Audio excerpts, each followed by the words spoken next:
He sure is. That was a great introduction. I'm Brian. Man, I can't even get close to that. This is R&B Talks. Reginald, how was your week? Brian and old. Brian and old. That was great. You threw me with that one. Brian and old. How was your week, Reggie? Oh, bro. I'm ready to get back to work.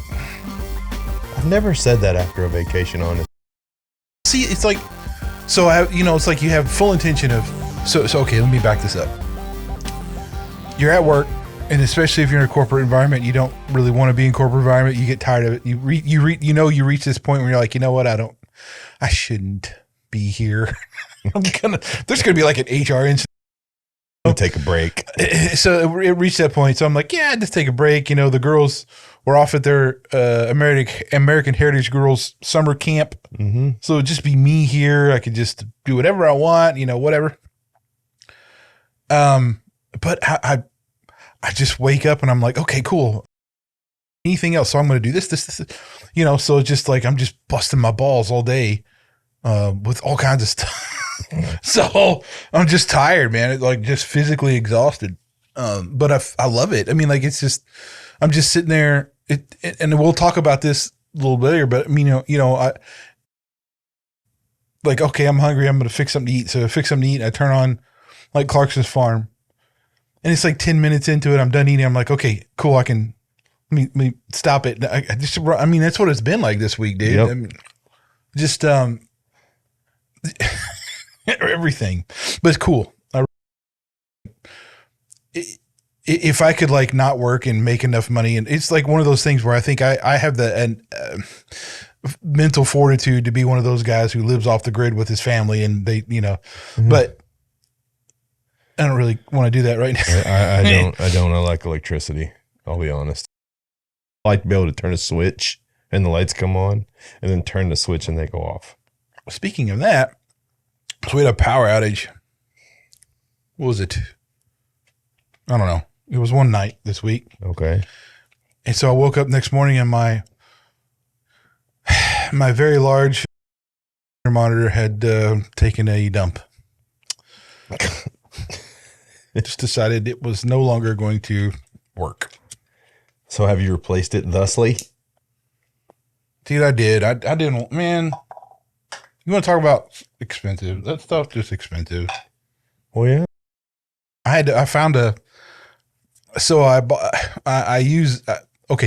monitor that broke was an older Samsung 49-inch ultra wide monitor. My big one. You've seen it. And I didn't want to replace it because it's like over $1,000. Of course.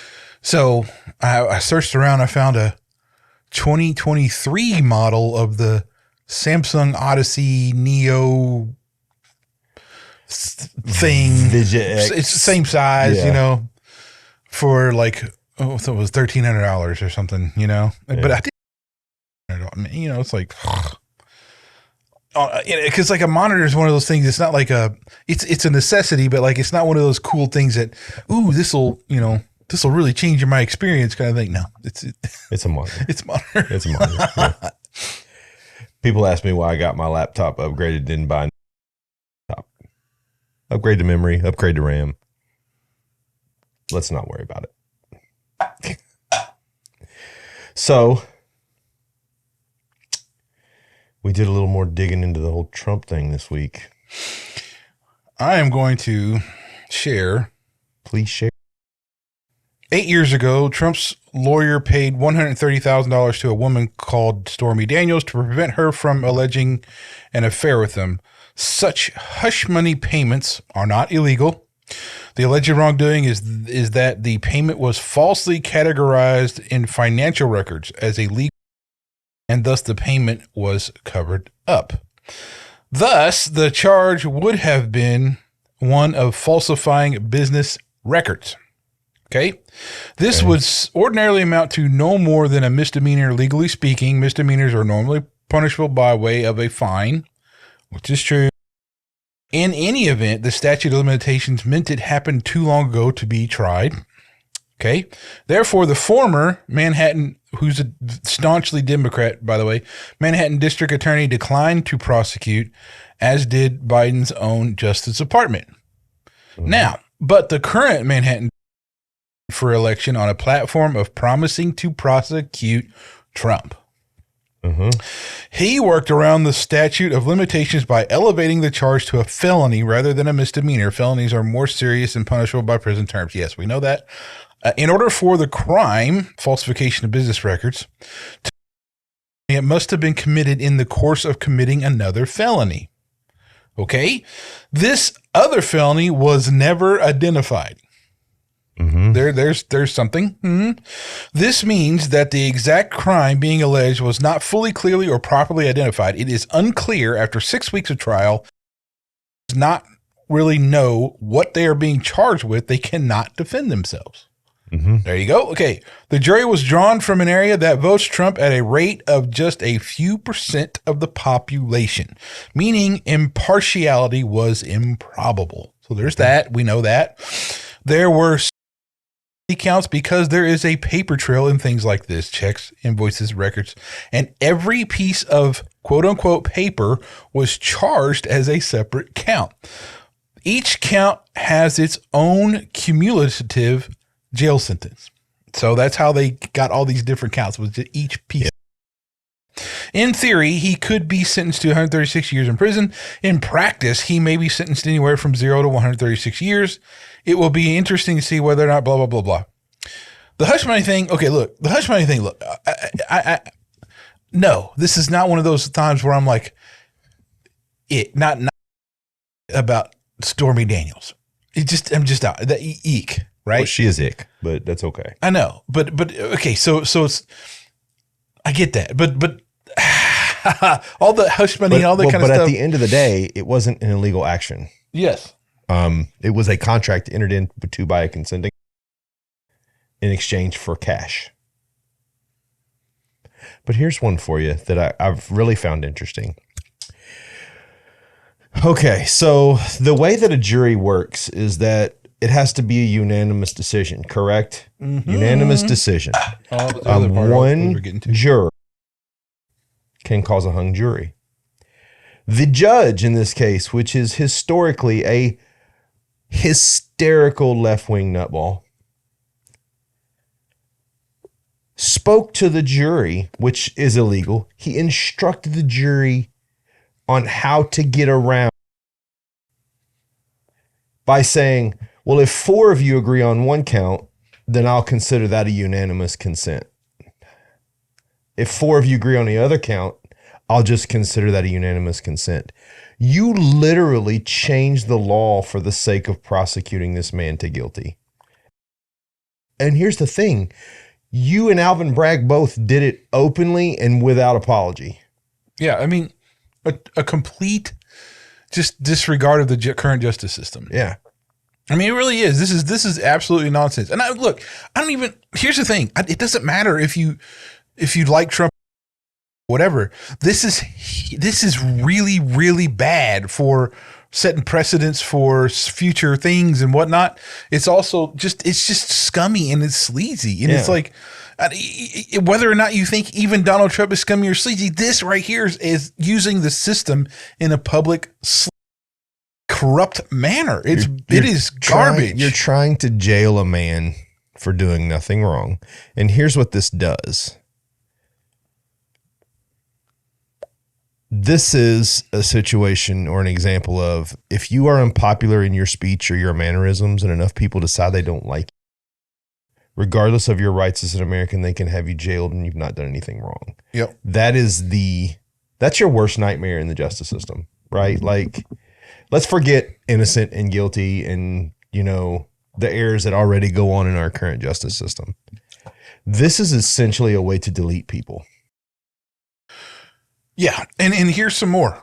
Okay, the Soros-funded DA elevated misdemeanor. So the Soros actually backed this DA, so we must keep that in mind.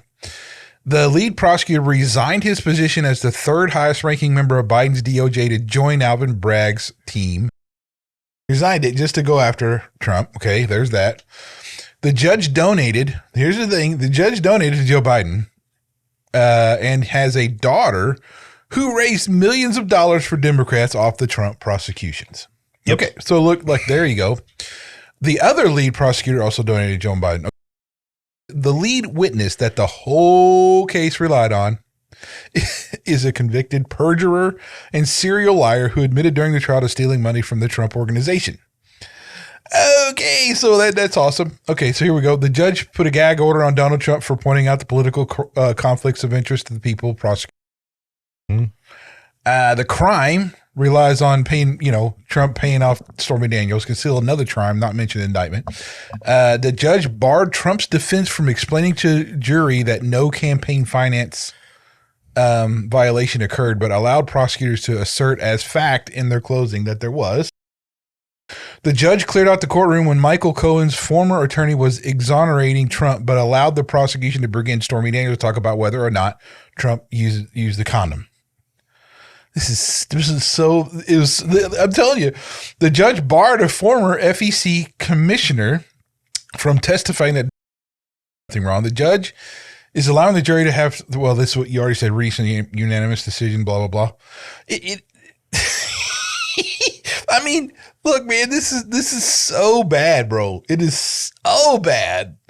It is dumb. Yeah, it's ridiculous. I mean, I can't get over just how. Let me be clear. This has nothing to do with Republican or Democrat. This has to do with blatant abuse of power.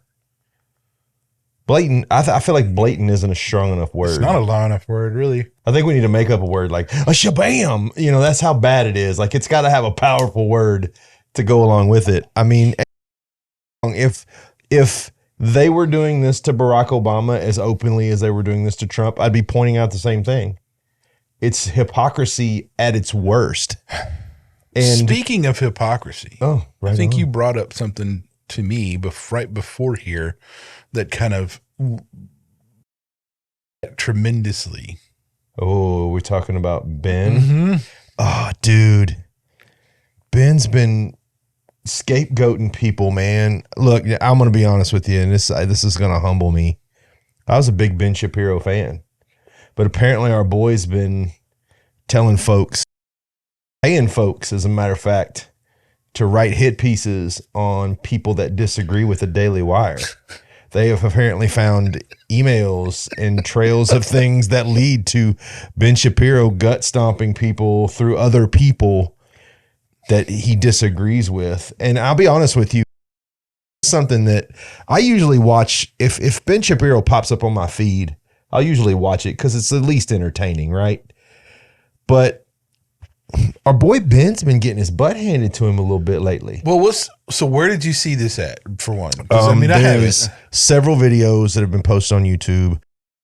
Direct response from our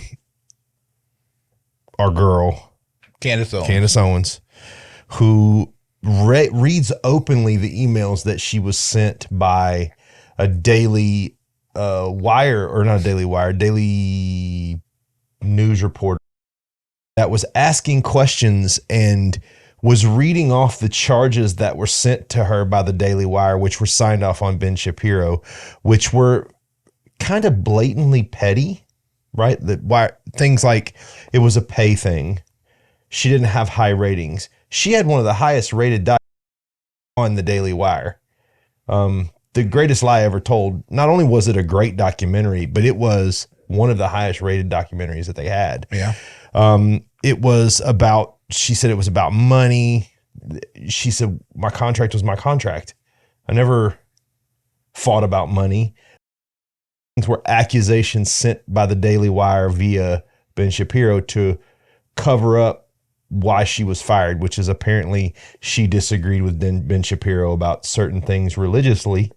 She said Christ was king, and which we all know to be 100% truth.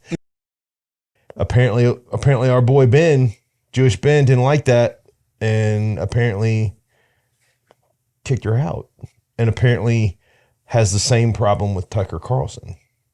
So yeah, boy Ben's making him heartbroken, man. I liked Ben up until this point, but he really kind of pooed. I mean, look, like I was telling you earlier, man. I mean, like when I see Ben Shapiro, my immediate gut reaction is like ick. Yeah. A little bit. Not like it is when I see Joe Biden, but but it is ick a little bit. But it's always been one of those things. It seemed like he was on the level and everything else. So it's like, okay, you ignore some of your instincts. But for me, that's always been there, kind of like, that guy has a propensity for some of this stuff. Well, and he is at times overtly aggressive and obnoxious. But I also found that to be kind of charming. Some fool, but dude, and again, I'm just now studying this and just now getting hit with this, and I'm going to keep digging deeper. But I don't think Candace Owens would post a video that is a direct rebuttal. Okay, well, look, here's the thing. I think sensationalism that's going to happen. Well, yeah, but it's most of the time it's not going to be from them. It's going to be from everybody around them. Yeah, but I don't know. I mean, they're all personalities. They're all trying to get ratings. It's all a very competitive market, yada, yada, yada. I don't know, man. It's like... Well, at the end of the day, and this has always been my issue with Daily Wire, is I get it, right? You're a streaming service. At the end of the day, that's what you are. You're a streaming service. I mean, I pay for it. I watch it. And I don't mind that, but own that, man. Don't be like, we're going to give you the right worldview. Just own what you are, man. And like, don't pump it up that you're going to deliver some kind of epic. And don't get me wrong. I like Matt Walsh. I like, Candace Owens, even though she's not with them anymore. But there's just a lot of everything is an angle to get paid. Yeah. If everything is an angle to get paid. Yes, it is. So, and I say that to say this, don't ever be surprised when somebody does something dumb. Because when it comes to money, people do dumb stuff all the time. Yes, they do. So whether Ben did or did not do this, we shall see as this unfolds. But I just, if he did do this, man, I'm really just boo. Is all I can say, boo. Well, we'll see. We'll check back on that in the future episode. We will. We'll see what's up. But yeah. So a little Voddie this week, but so something a little different today because we want to. I happened upon this, and I think this was a sermon he gave a good while ago, probably over a decade. I'm sure. I think it was dated 13 years ago, something like that. Yeah. So it's pinpointed exactly kind of what we've talked about before, and I thought seeing it's worth even just talking about what he talks about in here, right? Yeah. So I'll put the link to. We're not going to actually watch it here.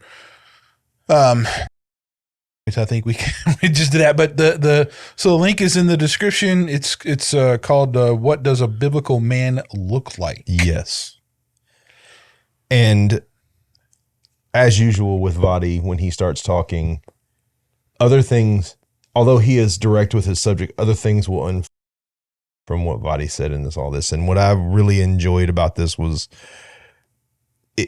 for something that was written 13 or 14 years ago, this is, I mean, it's utter timeless gold, and it really hits on the current generation and the current. He talks about the three major things that a biblical man needs to be a biblical man, right? To be a biblical, but he does clarify that this is like a very minimum. This is like minimum.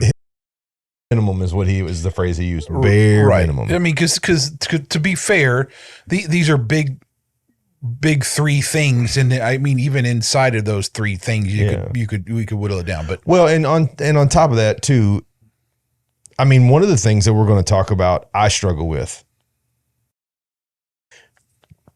A lot of it has to do with my upbringing, right? That causes me to struggle with it. But if you guys watch this, one of the undercurrents I want you to take from this is the generational connection. And what I mean by that is he speaks you know, when he starts off, the first thing he talks about is God-honored labor, right? God-honored labor. And that God created labor is a good thing. He doesn't favor a lazy man. He created Adam to tend and work the garden. He didn't create Adam to sit under a tree and eat fruit and just unfurl. That wasn't the intention. But I think back on when I'm sitting around with a multi-generational group of people and I hear the phrase, this current lazy generation, right? And the way I don't necessarily, if I'm amongst people and they ask me my opinion is always this. Dislike of labor, Voddie says dislike of labor is not because of the fall, it's a result of the fall, right? So God looks upon us, what they use, it's not a biblical verse, but they say it all, they say God helps those who helps themselves. That's not in the Bible. But sort of it is, because God does not love a lazy man, right? So one of the things I would tell you is when you're seeing that person who you call has an inability to do something or is just lazy generation, they're living in a home that celebrates the fall. Yeah. And what I mean by that is, well, you're a snowflake, you're special, you don't have to do anything, you're just great. Shut up. You have a requirement in life and you have an ability to do things greater than yourself. So, you know, when he's talking about God honoring work. Yep. Okay.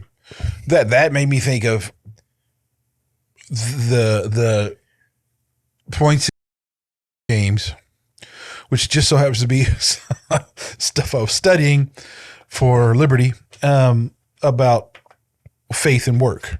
Okay. And the people get a little misconstrued about these are saying and think that they are saying two different things, but they're not.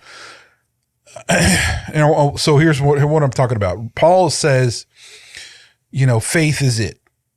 It's all you need for salvation, right? But he's actually talking about objective faith, God-centered. You need in order for God to look at you as a person who's worthy of salvation is faith. Okay. James is talking about faith without works is dead. Yeah. Okay. Okay. Now what he's talking about is like your faith is revealed from your, revealed by your works. I should say it that way. But it's not like faith is not important or is not the thing that equals salvation, but it's entwined with it. So your inner faith is outwardly shown through what you do. Well, yeah. And I think people have that reverse. I'll do so people will think I'm faithful. No, that should be a change within you, right? Because of my faith, I'm going to show people what I believe by acting out what I'm called to do, right? Whereas a lot of people think it's works to get into heaven. That's what Paul's speaking to this very Jewish centered, like his audience is, and obviously in Rome and everything else in Romans, he's talking to the Romans, but it's very much in that culture where they felt like you had to do things in order to get things, and religious and all the religions and stuff. It was like, do this to get this. Yeah. But from what then Paul's really getting to the point of that, where the God of the universe, who the true God is, to Jesus when he came and came, blah, blah, blah, the require you to do anything to reach salvation. They just require you to have the faith. But if you have faith, it will be shown outwardly through what you do. And this is why, and I thought of that because when he's talking about how honoring labor, and well, even if somebody takes that outside of the Old Testament and looks at the New Testament, work is still a part of it. There's still work being done. You still have tasks to do for his kingdom. Yep. Who no matter who you are, that's true. remember that we're not talking about humans, our human levels of big or small. We're talking about God, which is completely different than what we think, right? So I'm just saying, work is a part of what we do. But the fall, the result of the fall is our like disdain for work. Yes. Our toil and like our, and I will say that that's one thing that can be changed. You can change your attitude towards work. You can, but it can even get to the point where you really enjoy work. Yeah. And that takes an inner, it takes you to like decide, yeah, you know what? I'm going to actually try to do this, right? Well, I was telling my son, and I've switched to blue collar work from what I did before. He asked me, he goes, well, how was work? And I said, well, I'm really loving work. And he goes, why? And I said, because there's something very just rewarding for getting to the end of the day and seeing that you've created something that's going to help other people, that's going to be used in the world. When you're at the end of that day, you feel like how tired you are, no matter how physically, no matter how much you physically labored, there's a result. I was like, and I enjoy that. I enjoy that about my job is I'm putting something together. I'm using a degree of craftsmanship to help build it. All those things go into it. So I take great pride in it. Right. Mm-hmm. But I also think part of God honoring labor is, and you kind of touched on this in what you were saying, is laboring not only for God, but laboring with God, because God is always working, right? The Trinity is always moving. Part of our job is to be out into the world working to help them break through, right?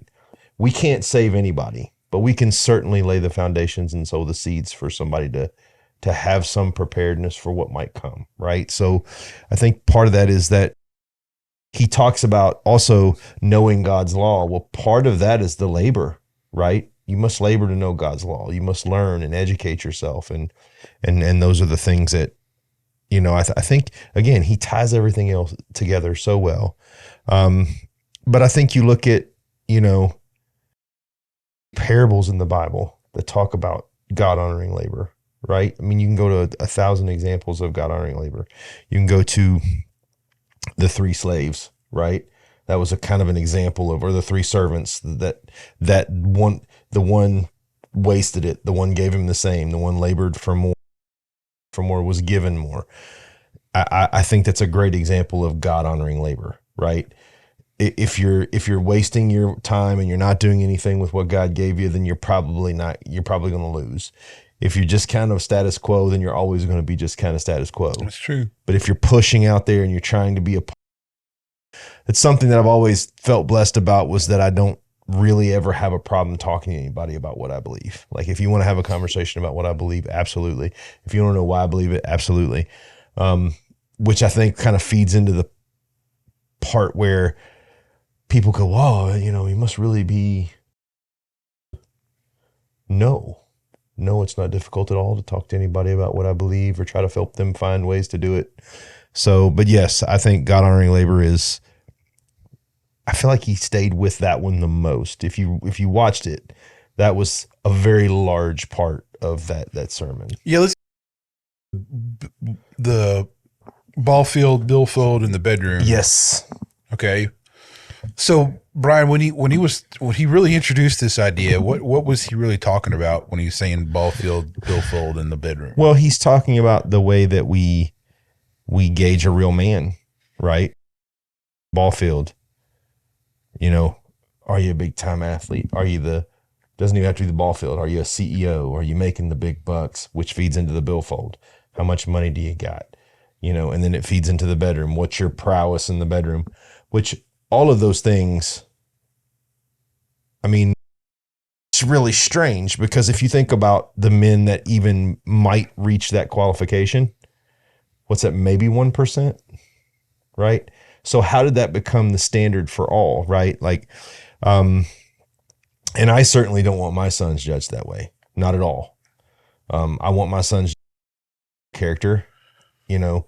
Now, if they were successful to be a big time at whatever they did and make good money, that's great. As long as they're honoring God while they're doing it, I'm cool. But I also feel like, you know, that is a standard. That's a standard that's set to fail. You're just set to fail. Because, there's always somebody coming up behind you that's going to be better, faster, smarter, stronger than you are. It's just fact of life, right? Well, he even says, yeah, the ball field's temporary. yeah. Well, the billfold's temporary because money can run out. Hey, look, it actually comes back to our influencer discussion. Yeah. I mean, you know, if your whole, and if your identity and if everything you do is tied around your physical appearance, your, how fit you are, how this or that, how much money you have, blah, blah, blah, how you look, that's all temporary. It is fleeting. That is not like, it's really inconsequential, you know? And I think that's part of this little thing here too, is the culture is talking about all, and there's just so much, and it's actually more likely to happen than not for any one of those things or all of them to be taken. And just, Yeah. and it doesn't, that is not what should define you as a person anyway. Yeah, for sure. It's part of who you are, like what you do for a living maybe, but like, it's not even that interesting. I mean, you know, it's like, it's your character finds you, not your, what's in your bank account. I mean, what you can do in behind the closed doors, or what, you know, how big a star you were in high school in track and field or something, you know? Well, and you go to the bedroom thing. The last thing that I would say is about that is you're going to lead to several different things. A, disenchantment, right? I mean, go back to Solomon, Song of Solomon. Oh yeah. I mean, eventually he slept with every maiden and all that. And what eventually happened? He became disenchanted, disengaged. I mean, It didn't matter anymore. It didn't matter anymore. And I believe that that's going to happen a whole lot faster for the people of this earth because, you know, he says this in there. He goes, I'm not as strong as Samson. I'm not as smart as David, or I'm not as wise as Solomon, and I'm not as spiritual as David.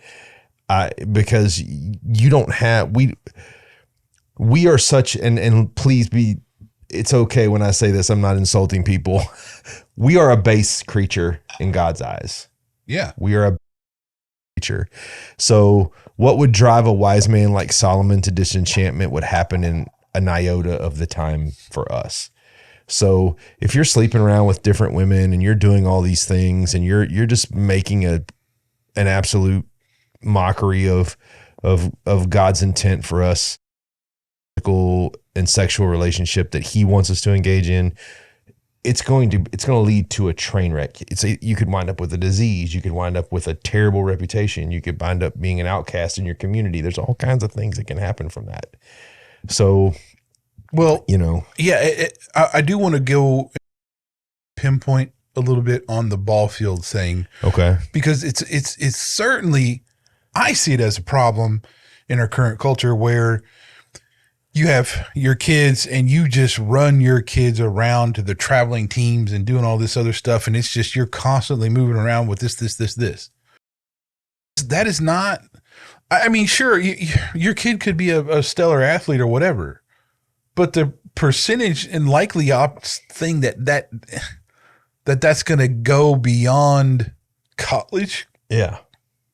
Or to college for that matter. Yeah. Even to there. I mean, it's yeah. And like if you're doing all that, cause I mean, like, I got a friend of mine who like, every night he's going to, they got practice and they got this and they got all these games on the weekend. There's multiple games on the weekend and stuff too. Every night doing something with his softball thing that he's doing with his kid. And it's like, so when are you having any family time at all? When are they allowed to be kids? In that too. Like when are they going to play? When are they going to be curious like kids? And One of the things that I find, there's this hierarchy amongst kids based on their status within the school. And it's the same as it was when we were in high school. You got the jocks and you got the nerds and you got the long hairs, and I'm sure they've got different names for it. But what are you building for your kid? I know, and don't get me wrong, dude. I was a sports kid. I played sports. I was involved in sports, did them all the time. But what foundation are you building for your kid if that doesn't work out? Or are you making that the A plan and erasing B, right? Because, all right, A doesn't work, now your kid is lost, right? Done. But if they have some kind of spiritual foundation or some kind of, connection, and one of the things I hear all the time is, well, I had a terrible life, so I'm going to what I didn't have. Maybe you couldn't have handled what you didn't have, right? So who are you to say that if you would have had it all, if you would have been the top dog in your high school and the best, who's to say that you would have gone any further than that? Yeah. You have no idea. That to me, for a parent to say, and it's upsetting for them to instill in their kids, right? Yeah, I just think that people they just go way too far with this stuff.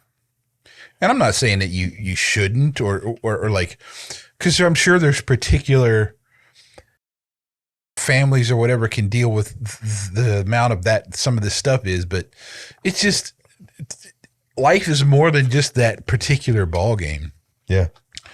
Or sport, whatever it may be. It's just there's more to it, Like what other life skills? You just mentioned it. Like, are they going to know, change a tire? Well, cook a meal, fix anything that is like with trying to be an adult. Like really, where are they going to learn that stuff at? Because again, eventually, the ball field ends.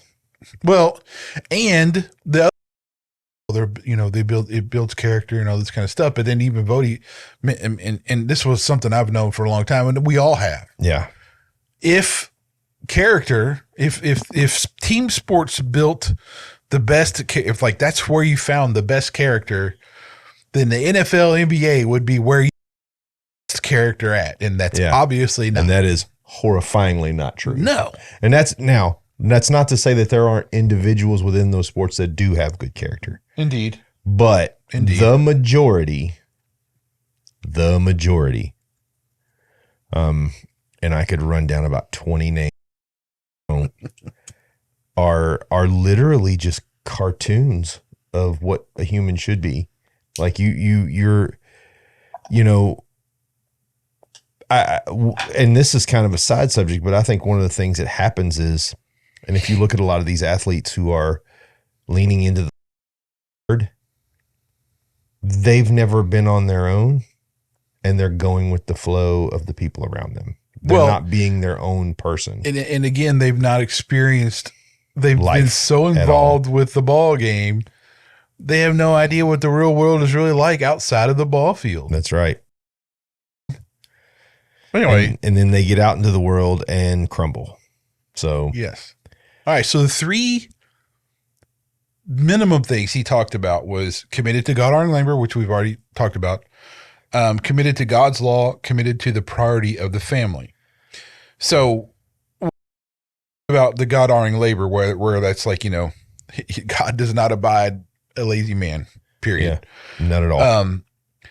But he also talked about that in the way that women should look for their husband into that aspect. And,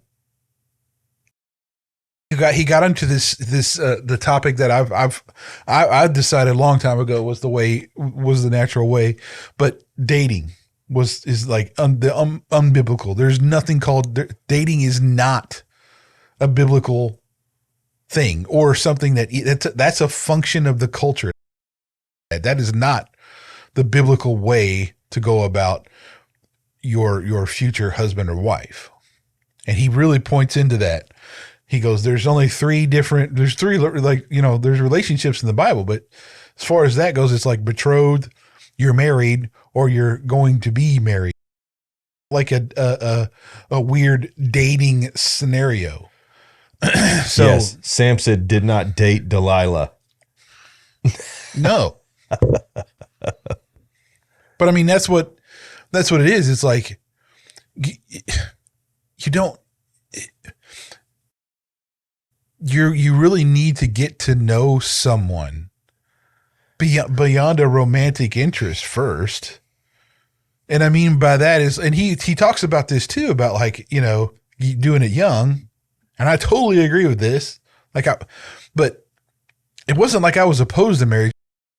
I'm just talking about for me personally, but I just didn't have that thing with anybody. I don't necessarily think he was saying that you have to do it young. I think he was better talking about when the one is there, when God sends you the one,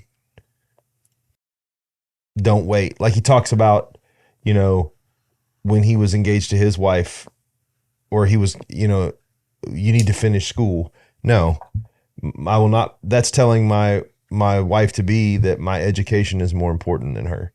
And it's not. I mean, we talk about marriage, talks about this a lot, and it's this, when you find your one, it's your one, man. Don't screw that up. That's the blessing from God. My wife was the blessing from God. You know, here's your one, Brian.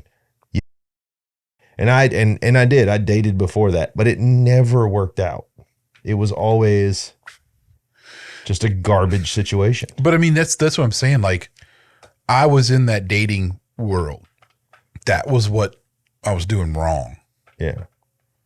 And it's, you know, and at the time, I wasn't really a Christ follower, dude. I mean, I was rebelling and doing all kinds of other stuff, and I think we all were. Yeah, but I mean, you know, I wished I would have had the push to be more Christ-like.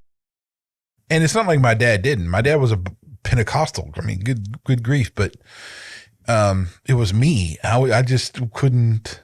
I don't know. I was so focused on other things, and part of that was women, and how, because I was just full of lust and I couldn't, you know. Well, the world is just right. Like it. Here's the thing, guys. When we talk about this stuff, and this wasn't easy for us, right? Like the world was a seductive caller for me. Yeah. Right. Like I went out and participated in all the things, and luckily I was brought back. Right. So when we talk about this stuff, it's not simply matter of fact. We understand that the world is a seductive caller, and it can be very distracting and take you to places that in your mind seem, but in the long run will destroy you. So, you know, so when I talk to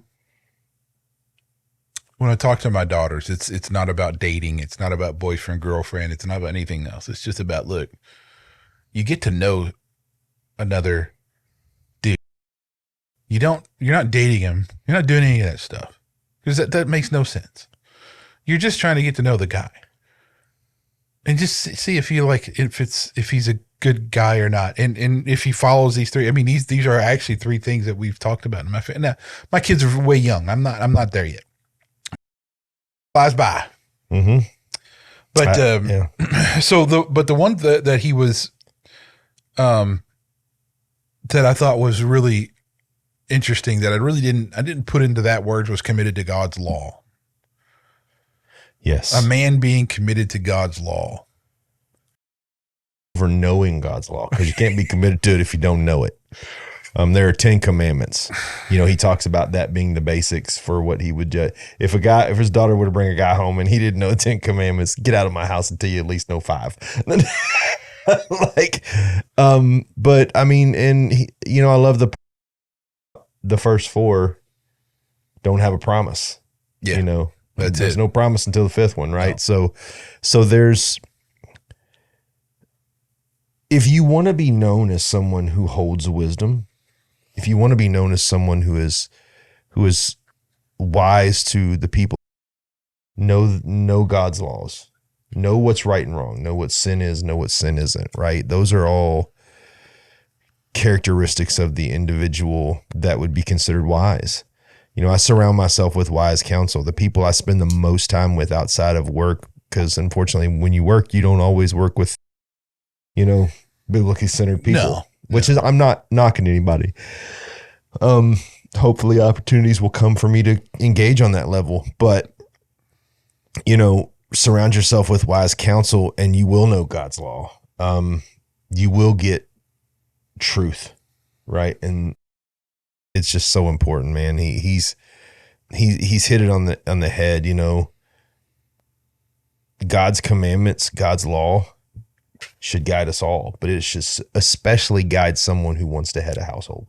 Well, and speaking of head of household, I mean, he talked about headship, and headship being, it started when Adam was created. Yeah. Before Eve came around, Adam had headship. He came before Eve.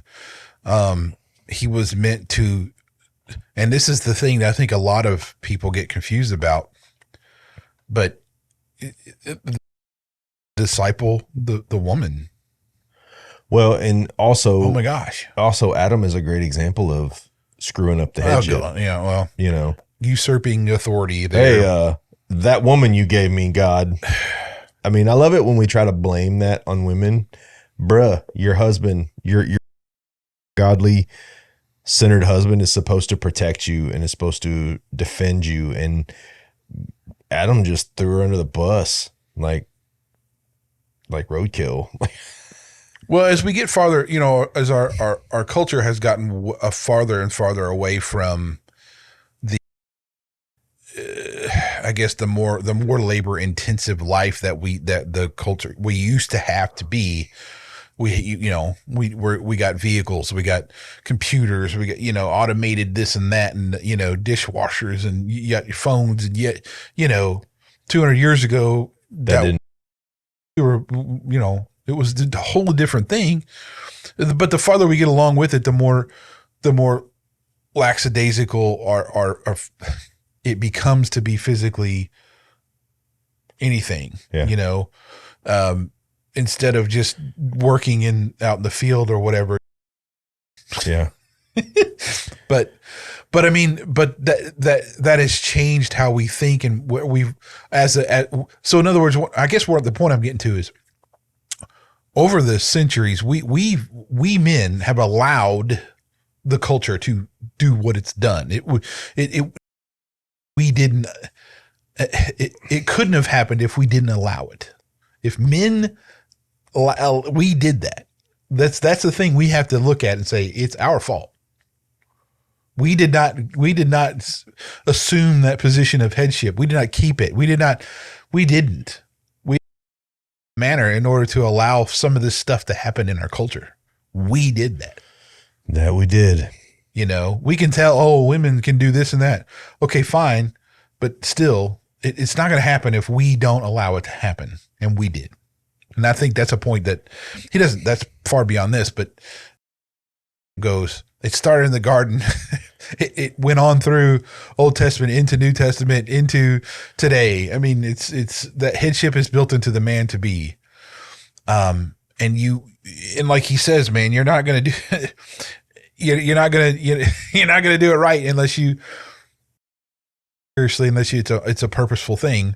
He even talked about how, like when he's talking about like his daughter looking for a husband, look for a man who will and can be your disciple you. Yeah. And I think that's another point.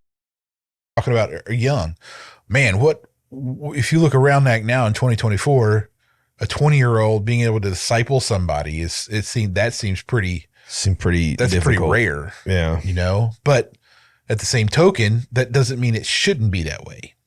So I don't know, that was an interesting point for that. So because he also does talk at one point too, that the first time in creation, God says something's not good is when Adam was alone. Alone. Yeah. It's not good for Adam to be alone. And he did say, man was meant for marriage, but marriage is the preferred, right? Yes. It is the preferred. And on top of that, the men who were ordained to not be married were such a small percentage that minuscule scale as a whole should kind of just be a wash at this point, right? I mean, we were built for it.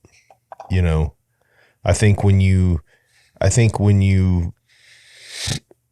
take something that's God's plan and you attempt to alternate it with your own will, you get something that's polluted and something, you know, bad things. And he's so right. We're, you know,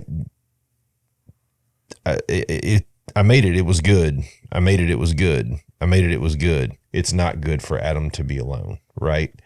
So that's the first time historically that God kind of stopped and went, wait a minute, this isn't right. So, you know, there's a lot of this movement out there right now where, well, I don't need a man. I don't need a woman. Oh yeah, the marriage doesn't matter. Put it off for as long as you can. Enjoy your life. Do this, do that. Well, I loved when he said, he goes, that I laughed, but it was so true. That the traditional Western church is teaching young men, go out and live it up and have a good time, and then find a woman and offer her your leftovers. So that was so funny, but so true and so prudent to the conversation. It was almost took me off balance when I heard it. When we were young, that was what it was. Yeah. Go off and do your thing, get your career, do this, do that, and then get your family. Yeah. And I bought that whole thing. And to be honest, man, that's what I say is like, I don't think that was that I would have, whether or not having been a dad and a husband sooner would have been better. I guess, you know. Well, I was on the opposite end. I came up in a household full of divorce and vile relationships and a lot of, you know, my grandparents were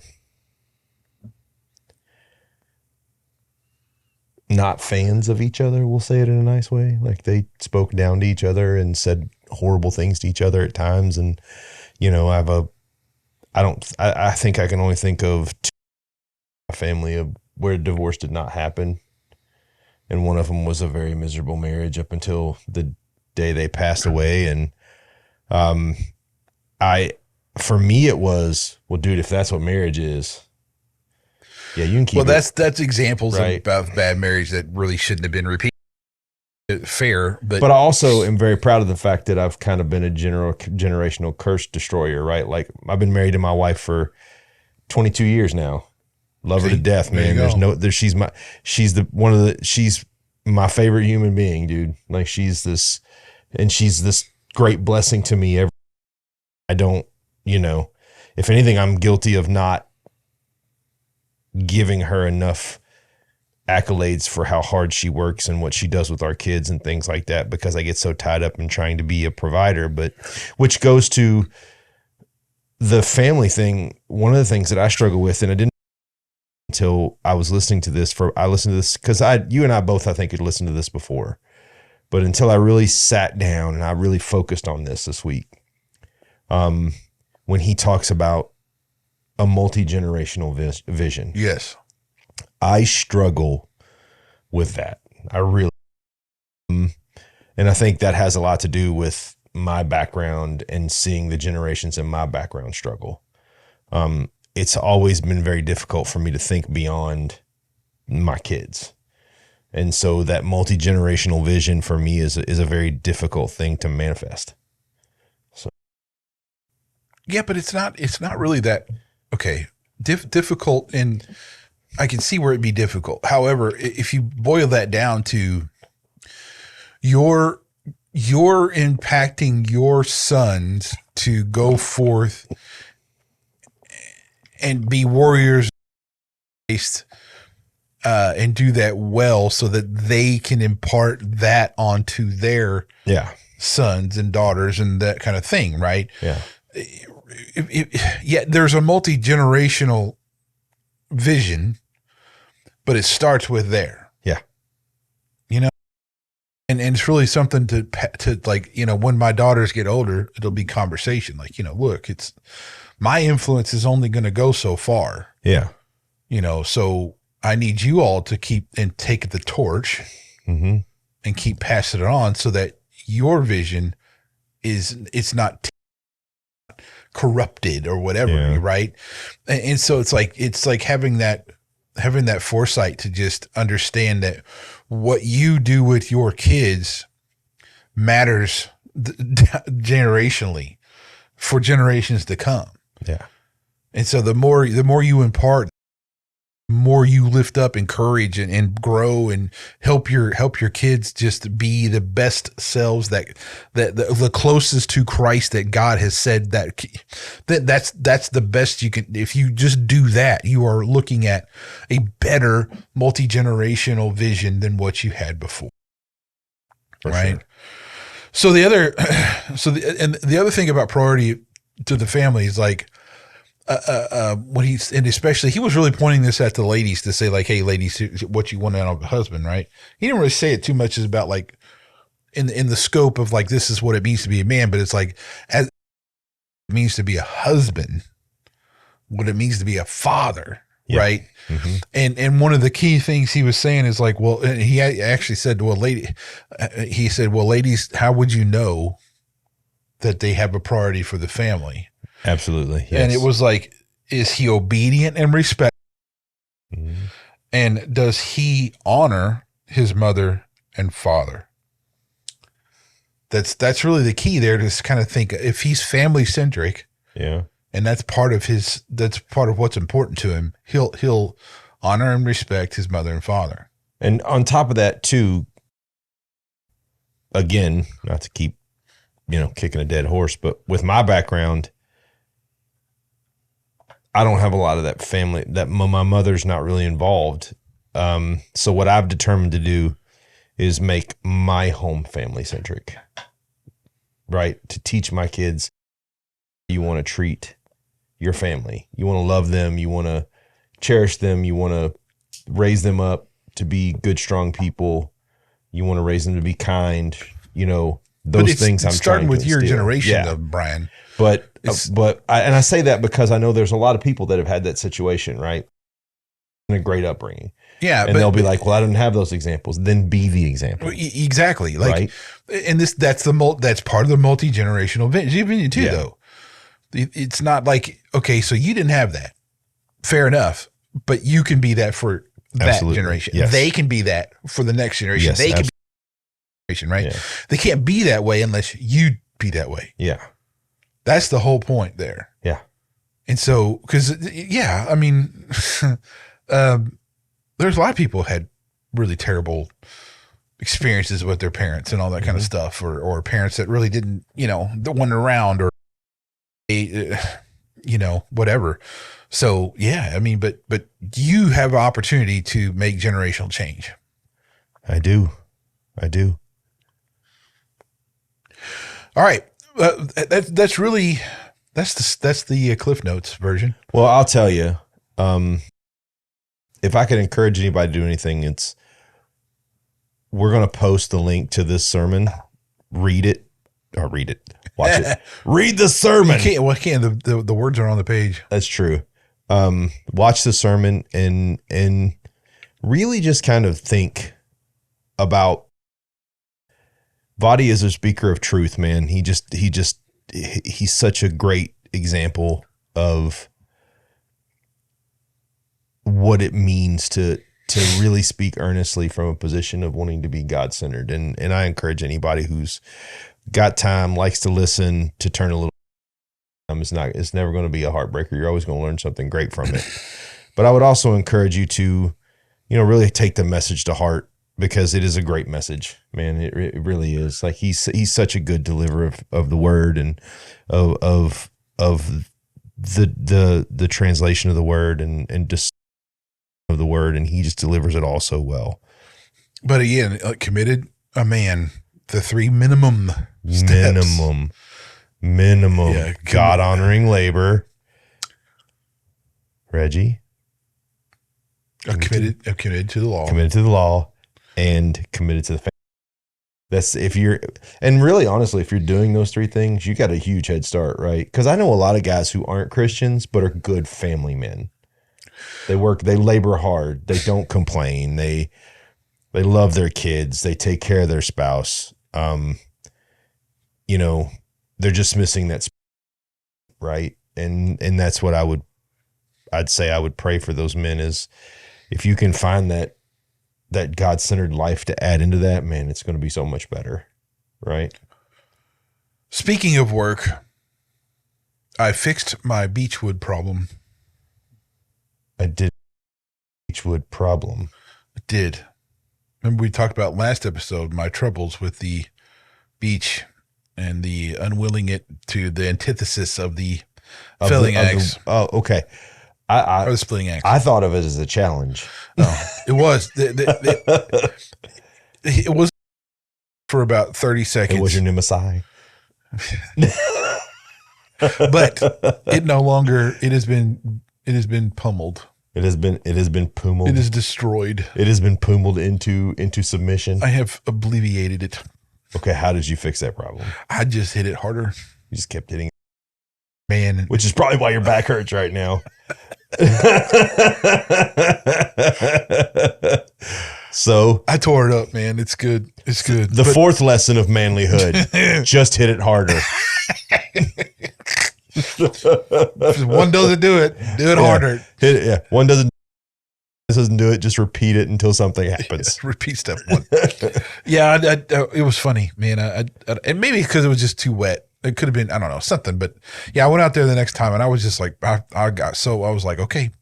And I reared back and I smacked that puppy and it took me, I don't know, two hits and I cracked it all the way halfway and then I just went around it and it was fine. So I don't know. And I've done a whole bunch of rounds now with that one log. So I guess, I don't know. Maybe it was that one, or maybe it just thought, oh, he's mad. We should stop being so hard on him. I'm gonna start calling you like John Henry. Like you're out there just crushing. I am totally crushing it, man. Just crushing it. Yeah, it's such a challenge, man, to find new things to do that keep your interest. Yeah, and I'm just happy that you've found destroying things with a wood maul is a great way to. Yeah, I actually switched from the splitting maul axe because the maul was like, it is 8 pounds. Yeah. And if you're throwing that thing around, it will wear you out quicker than what I wanted to be worn out quicker. You know, I wanted to be out there longer. You wanted to go for a little while longer. Yeah, I did. So the felling axe helps with that. And it can be challenging a little bit because you don't have an 8 pound head on the thing that you're going through, but it's not bad at all. But definitely trying to do with a felling axe or something that was dumb because it just sticks. It doesn't split anything. Well, the force dissipates from an axe so much. Like the maul has such a heavy back end of force coming in behind it, where a splitting axe, it's this almost weird diamond shape, and just a triangle. Once it strikes, it just loses it just dissipates all its energy and doesn't do as well. There's a lot of debate on like how sharp you axes for whatever purpose and stuff. You can see all this debate going on if you because there's people that are nerdy into this stuff just like anything else. But I just don't care. I just well, my thing is, shouldn't it be as sharp as possible? Not necessarily, because the argument being is that you do want it to get into the wood, so it has to be at least some type of sharp. Yeah. But the idea is that it's more of a wedge than it is an actual sharp implement, because it's the wedge part that actually makes the wood split, right? So it's like a more of a trying to get, I don't know. Again, I don't really prescribe to either or. It's like if my axe feels like it's dull to me, I take out the file and. I watched a video the other day of a guy who was in Washington State and he was about to try red wood and he broke 3 straight axes all on the first swing. This tree was not giving an inch. And then this was a big dude, right? Like this wasn't a little guy. Like when he swung that axe, you were like, "Whoa, that tree's in trouble." And it snapped all 3 of those axe handles. I do want to say stuff. Yeah.